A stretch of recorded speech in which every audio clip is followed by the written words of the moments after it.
क्या आपने भगवान विष्णु के कल की अवतार के बारे में सुना है? वे विष्णु के 10वें और अंतिम अवतार होंगे, जो भविष्य में इस धरती पर अवतरित होंगे। ये केवल एक कथा नहीं, बल्कि एक ऐसी भविष्यवाणी है जो कलयुग के अंत में पूरी होगी, जब अधर्म अपने चरम पर होगा और धर्म संकट में होगा। क्या आप जानना चाहते हैं कि यह अवतार कब और कैसे होगा? आइए इस रहस्यमयी और रोमांचक कथा को विस्तार से जानते हैं। जब कलयुग में अधर्म, अन्याय और अनीति चारों ओर फैल गए, तो देवगण अत्यंत दुखी हो गए। संसार में लोभ, क्रोध, कपट और हिंसा बढ़ती जा रही थी। लोग सत्य, प्रेम और भक्ति से विमुख हो रहे थे और धर्म के मार्ग पर चलने वालों की संख्या लगातार घट रही थी। देवताओं ने यह संकट देखा और बहुत चिंतित हुए। वे ब्रह्मा जी के पास पहुंचे और उनसे विनती की कि इस अराजकता को रोकने का कोई उपाय निकाला जाए। ब्रह्मा जी ने देवताओं की पीड़ा को सुना और उन्हें लेकर भगवान विष्णु के पास गए। भगवान विष्णु ने आश्वासन दिया कि जब अधर्म अपनी चरम सीमा पर पहुंचेगा, तब वे स्वयं पृथ्वी पर अवतरित होंगे। उन्होंने बताया कि वे उत्तर प्रदेश के संभल ग्राम में विष्णुयश नामक ब्राह्मण के यहाँ जन्म लेंगे और उनकी प्रिया लक्ष्मी सिंहल द्वीप के राजा बृहद्रथ की पुत्री पद्मा के रूप में जन्म लेंगी। समय बीता और जब वह क्षण आया, तो भगवान विष्णु ने कल की रूप में जन्म लिया। श्रावण मास के शुक्ल पक्ष की षष्ठी तिथि को भगवान कल्कि का जन्म हुआ। उनके जन्म के समय पूरे गांव में अद्भुत घटनाएं घटित हुईं। गायों ने अधिक दूध देना शुरू कर दिया। पेड़ पौधों में नई कोपलें फूटने लगीं। वसुंधरा से सुगंधित वायु बहने लगी और सभी दुख अपने आप समाप्त हो गए। जब माता सुमति ने अपने पुत्र को पहली बार देखा, तो वे स्तब्ध रह गईं, क्योंकि बालक 4 भुजाओं वाले दिव्य स्वरूप में थे। लेकिन ब्रह्मा जी के संकेत पर भगवान ने अपनी दिव्यता को छिपा लिया और साधारण मानव रूप धारण कर लिया। माता पिता को लगा कि उन्होंने भ्रमवश अपने पुत्र को 4 भुजाओं में देखा था, परंतु यह कोई साधारण बालक नहीं था। भगवान के जन्म की खबर जंगल की आग की तरह फैल गई।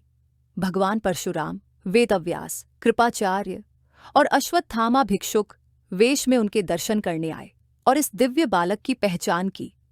उन्होंने बताया कि यह वही अवतार है जिसकी प्रतीक्षा युगों से की जा रही थी। समय के साथ भगवान कल्कि बड़े हुए। उनके पिता विष्णुयश ने उन्हें वेदों, धर्मशास्त्रों और शस्त्र विद्या की प्रारंभिक शिक्षा दी। जैसे ही उनका उपनयन संस्कार हुआ, वे आगे की शिक्षा के लिए महेंद्र पर्वत पर भगवान परशुराम के आश्रम में गए। वहां परशुराम जी ने उन्हें वेद, धनुर्विद्या और युद्ध की अद्भुत कलाओं में निपुण किया। भगवान परशुराम ने उन्हें बताया कि उनका जन्म केवल ज्ञान प्राप्त करने के लिए नहीं, बल्कि अधर्म के विनाश और धर्म की पुनः स्थापना के लिए हुआ है। जब भगवान कल्कि ने समस्त विद्याओं में निपुणता प्राप्त कर ली, तो उन्होंने अपने गुरु से गुरु दक्षिणा मांगी। परशुराम जी मुस्कुराए और बोले, जब तुम अधर्मियों का नाश करोगे और धर्म की पुनः स्थापना करोगे, तभी मेरी गुरु दक्षिणा पूर्ण होगी। परशुराम जी के आदेश पर भगवान कल्कि ने दिव्य अस्त्र शस्त्र प्राप्त करने के लिए भगवान शिव की कठोर तपस्या की। उनकी तपस्या से प्रसन्न होकर भगवान शिव प्रकट हुए और वरदान मांगने को कहा। भगवान कल्कि ने युद्ध के लिए शक्तिशाली अस्त्रों की मांग की। भगवान शिव ने उन्हें शीघ्रगामी देवदत्त नामक घोड़ा, शुक नामक भविष्यदर्शी पक्षी, रत्नसरु नामक अद्भुत तलवार और एक अभेद्य कवच प्रदान किया, जिससे वे अपने शत्रुओं का संहार कर सके। अब समय आ चुका था अपने कर्तव्य को पूरा करने का। भगवान कल्कि ने पहले सिंहल द्वीप की यात्रा की, जहां उनकी भेंट राजा बृहद्रथ की पुत्री पद्मा से हुई। वह अद्वितीय सौंदर्य और गुणों की धनी थीं। जैसे ही भगवान कल्कि और पद्मा की नजरें मिलीं, दोनों के हृदय में प्रेम जाग उठा। राजा बृहद्रथ ने अपनी पुत्री का विवाह भगवान कल्कि से कर दिया। विवाह के बाद उनके 2 पुत्र जय और विजय उत्पन्न हुए, जो भविष्य में धर्म की रक्षा के लिए प्रसिद्ध हुए। इसके बाद भगवान कल्कि ने रमा से भी विवाह किया, जो वैष्णवी शक्ति का स्वरूप थी। लेकिन भगवान कल्कि केवल विवाह के लिए अवतरित नहीं हुए थे। उन्होंने अपने दिग्विजय अभियान की शुरुआत की और कलयुग के समर्थकों, अधर्मी राजाओं और दुष्ट प्रवृत्तियों का नाश किया।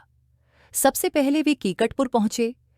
वहां के लोग देवताओं और वेदों में विश्वास नहीं रखते थे। भगवान कल्कि ने उन्हें पराजित कर पुनः वैदिक धर्म में दीक्षित किया। इसके बाद वे हिमालय क्षेत्र पहुंचे, जहां उन्होंने राक्षसी कुथोदरी और उसके पुत्र विकज का वध किया। उन्होंने आगे बढ़कर अनेक दुष्ट राजाओं का अंत किया और धर्म की स्थापना की। हरिद्वार में उन्होंने मुनियों से भेंट कर धर्म के पुनरुद्धार की योजना बनाई। उन्होंने कोक विकोक जैसे शक्तिशाली असुरों का संहार किया और अपने भक्तों को धर्म की राह पर चलने की प्रेरणा दी। जब उन्होंने अपने उद्देश्य को पूरा कर लिया और पृथ्वी पर पुनः धर्म की स्थापना हो गई, तब उन्होंने मरु और देवापि को सत्ता सौंपी। पृथ्वी पर पुनः शांति स्थापित हो गई।